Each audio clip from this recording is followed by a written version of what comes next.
Hello and welcome to Joseph's Mantle TV. I'm your host, Kevin Horn, and today I want to talk about the 7 mountains of cultural influence.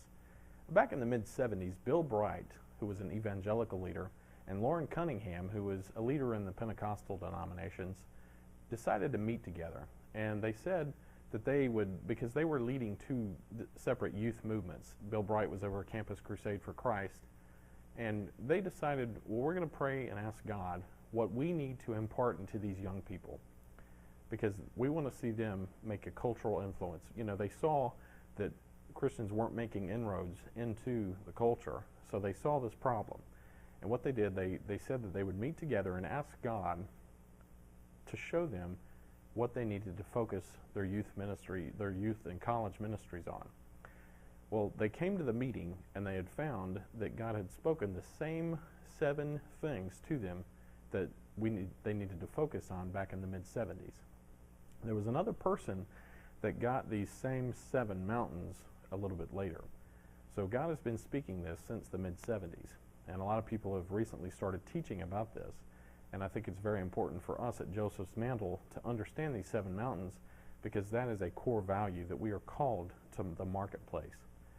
So the 7 mountains are family, religion, education, media, arts and entertainment, the economy, and government. Now, a little bit about each. The family is your family unit, understanding the protection of marriage, the understanding of the protection of the family unit. We've seen how Hollywood and even some segments of the government have come against families to try to reward people for not having a mom and a dad at home. Well, that's something that we as Christians must stay strong with, to protect the family unit, because that is the building block of society. Number 2, religion. A lot of false religions have come to the forefront. A lot of celebrities are touting false religions, and that's something that we as Christians need to make sure that we release, not just Christianity or our own church, but we need to release the kingdom of God into the marketplace. And that is loving God, loving people, and showing God's love, giving people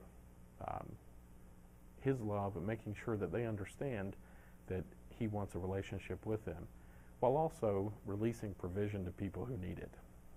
We can raise up so much light if we will plant our flags on top of these mountains. And that's one way that we really need to take the religion mountain back, so that false religion doesn't have more respect in the town square than Christianity does. Number 3, education. You can see how God has been taken out of schools, prayer has been taken out of schools, and for the most part, a lot of education departments have welcomed in other religions, but shoved Christianity off to the side.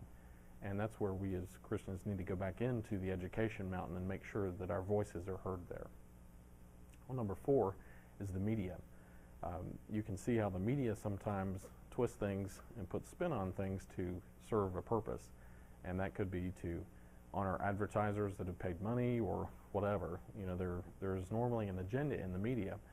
So I encourage Christians, if you feel called to the media, please get into the media and tell the truth. Arts and entertainment. This is a big one. You have, plays, you have theater, you have movies, you have television, any entertainment. You have music, you have sports. So this is a huge one. There are a lot of Christian entertainers out there. Also, there's sports stars such as Tim Tebow, Jeremy Lin, Manny Pacquiao. They're expressing their Christian faith in the arts and entertainment mountain. So this is great to see. Another mountain we want to talk about is the mountain of economy. Economy comprises the business world, science, and technology. So if you feel called to those areas, understand that you're dealing with the mountain of economy. And number 7 is government. Now, this is where it could be local government, it could be state government, it could be federal government, it could even be the presidency.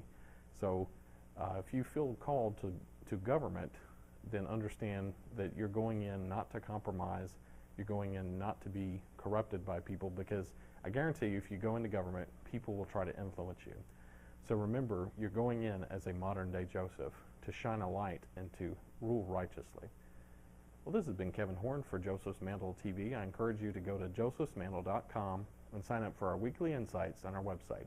Thanks for joining us.